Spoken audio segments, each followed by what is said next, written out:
Page 50, La Cha-Cha. Fun little piece, let's see what's in it. I look it over, it's a page long, treble bass clef, 4/4 signature. I see a bunch of quarter notes and rests. Oh, there are some half notes in here too. All right, that's fine.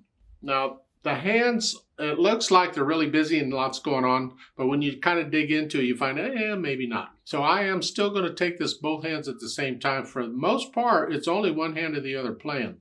And this shortens the video. Otherwise, I would work this out one hand at a time first, and then try and put them together. But I'll take both hands. The right hand starts here, that puts the hand here. And the left hand starts here, that puts the hand here. And you don't need any other finger numbers. Don't be reading finger numbers, and you should not need to be putting the names of the notes in the music. You should know what those names of those notes are by now.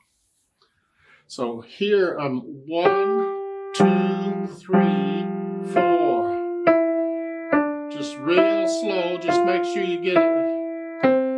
1, 2, 3. And when you see these multiple notes at the same time, you think, oh no, what are these notes? Well, you do a technique we call spell out the chord. A chord, well, people don't agree on what a chord is. To me, a chord is when you can hear harmony. When you can hear two or more notes at the same time, that's a chord. So I call these chords, other people don't. That's not my problem, you do what you want. But the point is you spell out the chord. That is, you take the bottom note and figure it out, then the next, and the next, and the next, and the next. And some chords can have 10 or more notes in them. In that third measure, that's an E and a G, and that's what it is. And once you have it figured out, hopefully you can remember it. If not, you got to spell it out again. So in the third measure, here.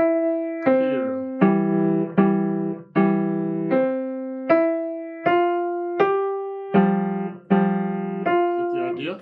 So I go through the whole thing, playing it through, make sure I can get the notes and the rhythms okay, and then I'll go back over it, the hard parts, and work out the hesitations. Now, there is a danger to this. I will try and explain it so you don't fall into the trap. Everybody, including me, falls into the trap. When you're learning a piece of music, the habit is just start at the beginning and see what you can do. The problem with that is you don't always do it all.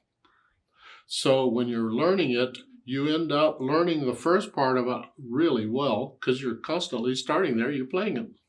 And then as you get into it, it's less and less. It gets black. I've heard students, when performing, they'll start out with a piece really, they've got it down pat. And I'm thinking, this is nice, I'm going to enjoy this. And then as they get into the piece, they start making a few mistakes here and there. There's a hesitation here or there. And then by the time they get to the end, they don't know the piece. It's clear they don't know the piece. That's because when they practiced it, they always start at the beginning and went through to the end. That's the mistake. When you're trying to work out the hesitations, it's important that you only work on the parts where you're hesitating. Don't keep playing it all the way through. Some people will take it backwards. They'll say, I'm going to learn the last line first. So they'll learn that last line. And then they'll say, okay, now I'll go to the next to the last line and so forth. And they'll go backwards through it and learn it that way. I don't care what technique you use, as long as you focus on the parts that you cannot play well, get those ironed out, then you can go put it all together. And getting rid of hesitations never ends. I mean, you can know a piece and still hesitate someplace. And when you do, you just got to stop and work it out. So they keep coming back, or new ones crop up. That's just, it could take weeks, days, weeks, months. It shouldn't take years, I'd hope, but it can take quite a while depending on how long the piece is and how complicated it is. These little pieces, I would hope it wouldn't take you more than a day or two to work out the hesitations. Then once I have the hesitations gone, I add the articulation. We have slurs and staccato, so it's here. And I'm going to connect this and this. I'm going to connect them together. I don't have to, I could go, I can have a little silence in there, but I'm going to connect them. And this staccato.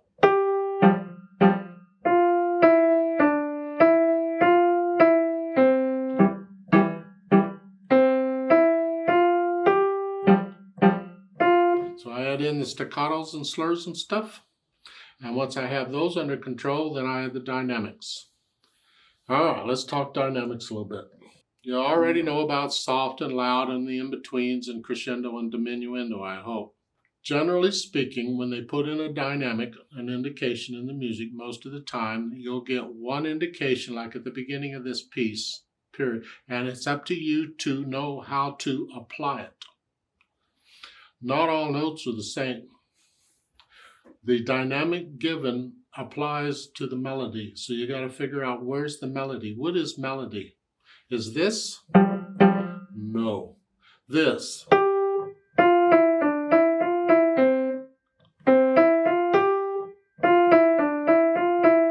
That's melody.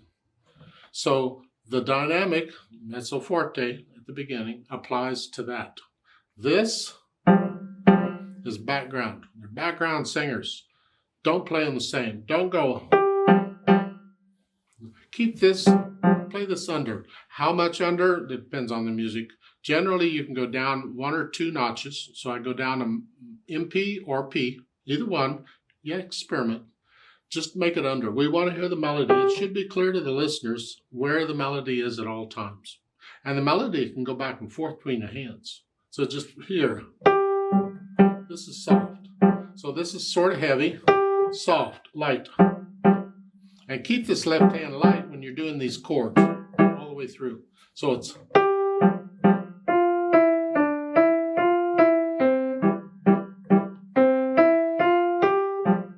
Now when you get to measure 8, the half notes, that's melody. Now the left hand's got to sound like the right hand. Now that's melody, melody, and this is loud now in measure, going on to measure 13, and both hands are melody.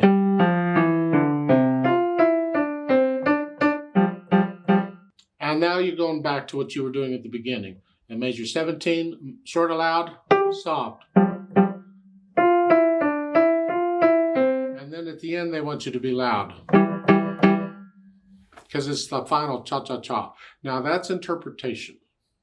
And this probably isn't the best piece to introduce you to the idea of dynamics go to the melody. Because some people will interpret this so that these are part melody too. They're important.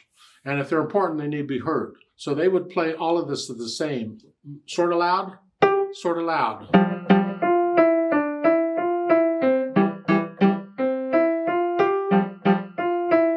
It's like a duet going on, sort of. That's interpretation. You decide, or your teacher decide for you how you want to interpret it. Then once I do the dynamics, I think about the speed. And this is a rather fast, it's a happy piece. It's a happy dance.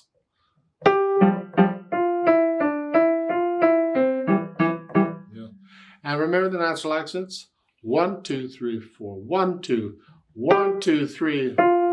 2 here. The listener should always be able to tell where that first beat is.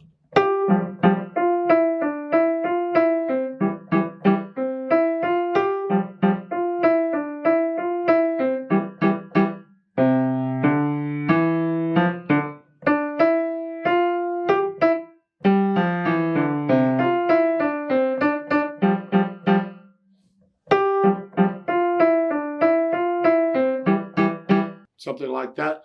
You don't have to take it that fast. In fact, I think 176 is actually a little faster than what I took it. I play by feel, and it's how I feel it. 1, 2, 3, 4. 1, 2, 3, 4. 1. You need to know where the natural accent. Look at the 4th measure here. That should feel like it's go on to here. It should flow to here. Go on to here. That. So that is the natural accent. That's actually a little louder than the other notes because it feels, feel the natural accents all the way through. It's important. On the 3rd measure here, the last one is the natural accent. It gets a little louder than the others. Go to here. Bum, bum, bum. Bum. It's just not bum, bum, bum. It's got to flow. Let's play this together slowly to check the notes and the rhythms. I'm not going to do the dynamics. I never do. We're not performing it. I will do the staccatos and things. I'll play both hands about the same. I'll give us 4 counts. 1, 2, ready, go.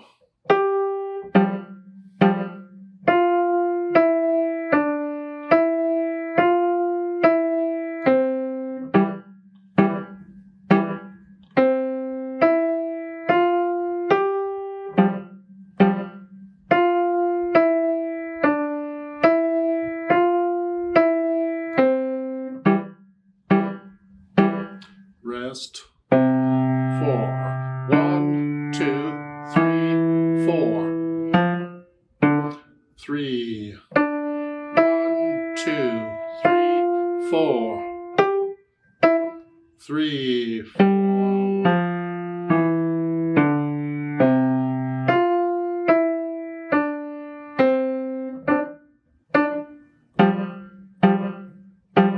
2, 3, 4.